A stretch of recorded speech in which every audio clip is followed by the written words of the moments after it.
Picture this. A shy new girl steps into a schoolyard buzzing with whispers and sneers, only to be drenched in ice-cold water by a pack of ruthless bullies. But what happens next flips the script in ways you'll never see coming. Her response is so bold, so unexpected, it sends the bullies running for cover. Want to dive into this electrifying tale of revenge, courage, and jaw-dropping twists? Subscribe now to unlock the full 4,000-word story and join our community for more gripping stories that'll keep you on the edge of your seat. Lila Monroe stepped into the cracked asphalt of Jefferson High's schoolyard on a crisp September morning, her sneakers scuffing softly against the ground, her backpack slung over one shoulder, and her heart pounding like a war drum. It was her first day at a new school, her third in 2 years, thanks to her dad's job hopping across state lines. At 16, Lila had learned to keep her head down, blend into the background, and avoid trouble. But trouble, it seemed, had a knack for finding her. The air was thick with the chatter of students, their voices a chaotic hum, but a distinct group caught her eye, a trio of girls by the chain-link fence, their laughter sharp and predatory, their eyes locked on her like hawks spotting a mouse. They called themselves the Queens, led by Brittany Caldwell, a senior with a peroxide blonde ponytail and a smile that could cut glass. Brittany's crew, Kayla with her glittery nails and Mia with her perpetually smug grin, ruled the schoolyard with an iron grip, their reign built on fear and humiliation. Lila felt their stares as she crossed the yard, her plain gray hoodie and jeans marking her as an outsider, a nobody. She clutched her backpack strap tighter, willing herself invisible, but invisibility wasn't an option. "Hey, new girl," Brittany's voice sliced through the morning air, and the crowd parted like the Red Sea. Lila's stomach dropped. She kept walking, pretending not to hear, but the Queens were already closing in, their sneakers squeaking with purpose. "You deaf or just stupid?" Kayla sneered, and before Lila could react, a cold, shocking wave of water hit her square in the chest. The crowd gasped, then erupted into laughter as Brittany lowered the hose she'd grabbed from the groundskeeper's shed, her eyes gleaming with triumph. Ice water soaked Lila's clothes, plastering her hoodie to her skin, her dark hair dripping in stringy clumps. Mia tossed an empty bucket aside, giggling. "Welcome to Jefferson, loser," Brittany said, tossing her hair. The crowd jeered, phones flashing to capture the moment, and Lila stood frozen, humiliation burning hotter than the cold water. She could have cried, could have run, but something inside her snapped, a spark of defiance she'd buried deep after years of moving, of starting over, of swallowing her pride. She wasn't going to be their victim. Not today. Lila dropped her backpack, her movements slow and deliberate, and the crowd's laughter faltered. She reached into her pocket, pulling out a small, weathered notebook, its pages crinkled from use. The Queens exchanged glances, confused, as Lila flipped it open, her wet fingers smudging the ink. "Brittany Caldwell," she said, her voice steady despite the shiver in her bones. "Lives at 47 Maple Drive. Failed algebra twice. Got caught shoplifting at the mall last summer." The color drained from Brittany's face. Lila's eyes flicked to Kayla. "Kayla Nguyen, your dad's been out of work for 6 months, and you've been forging his signature on your report cards." Kayla's jaw dropped. Lila turned to Mia. "Mia Torres, you're secretly terrified of dogs because one bit you when you were 10. You still check under your bed every night." The crowd went silent, the air heavy with shock. How did she know? Lila's lips curled into a faint, dangerous smile. She'd always been observant, a habit born from years of being the new kid, watching from the sidelines, collecting secrets like coins. That notebook was her weapon, filled with scraps of overheard conversations, social media deep dives, and keen intuition. She'd spent her first week in town quietly scoping out the school's power structure, and now, she was ready to play. "You think a little water's gonna break me?" Lila said, stepping closer to Brittany, who flinched. "I've been through worse than you."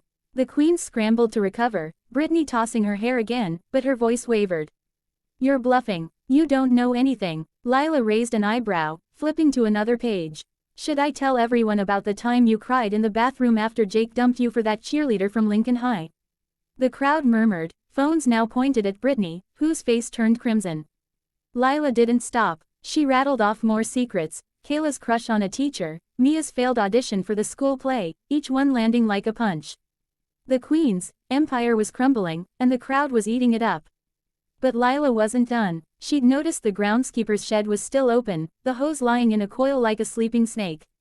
She darted forward, grabbing it before Brittany could react, and turned the nozzle full blast. A jet of water hit Brittany square in the face, her mascara running in black rivers. Kayla squealed, trying to shield herself, but Lila swung the hose, soaking them all. Mia slipped in the mud, landing hard on her backside. The crowd roared, some cheering, some filming, as the queens scrambled to escape, their confidence washed away. Lila dropped the hose, picked up her backpack, and walked toward the school doors, her wet clothes clinging to her but her head held high. Whispers followed her, not of mockery now, but of awe. By lunch, the video of the queens' downfall was viral on the school's group chat, and Lila's name was on everyone's lips. But the story didn't end there. Brittany, humiliated, wasn't one to let things go. She spent the next week plotting revenge, rallying her loyalists and spreading rumors that Lila was a liar, a freak, a nobody who'd faked her way into the spotlight. Lila, meanwhile, kept her distance, her notebook always close, her eyes scanning the halls for the next move. She wasn't naive, she knew Brittany would strike back, and she was ready. It came during gym class, when Brittany, accidentally, tripped Lila during a dodgeball game, sending her sprawling in front of everyone. The gym teacher, oblivious, called it a foul and moved on, but Brittany's smirk said it all. Lila brushed herself off, her mind racing. She'd learned something else in her research. Brittany's dad was on the school board, and he'd pulled strings to keep her out of trouble after the shoplifting incident. Lila decided it was time to up the ante. That night, she used her knack for tech, another skill honed from years of boredom in new towns, to dig deeper. She found an old email thread on a public forum, buried in a local community group, where Brittany's dad had bragged about handling his daughter's mistakes. It wasn't hard evidence, but it was enough to plant a seed. Lila printed the thread, slipped it into an envelope, and left it anonymously in the principal's office with a note, "Check the school board's ethics policy." By the next morning, whispers of a scandal were spreading. Brittany's dad was called in for a meeting, and Brittany herself was noticeably shaken, her usual swagger gone. Lila didn't stop there. She'd also overheard a janitor mention a broken security camera near the gym, one Brittany had used to cover her tracks during past pranks. Lila tipped off the school's AV club, who discovered the footage of Brittany's dodgeball stunt. The clip made its way to the principal, and Brittany was slapped with a week's detention. The queens were unraveling, their power slipping as the school turned on them. Kayla and Mia started distancing themselves, desperate to save face, leaving Brittany alone. But Lila's victory wasn't without cost. She'd made enemies, and not just the queens. Some kids admired her, calling her a hero, but others saw her as a threat, a girl who knew too much.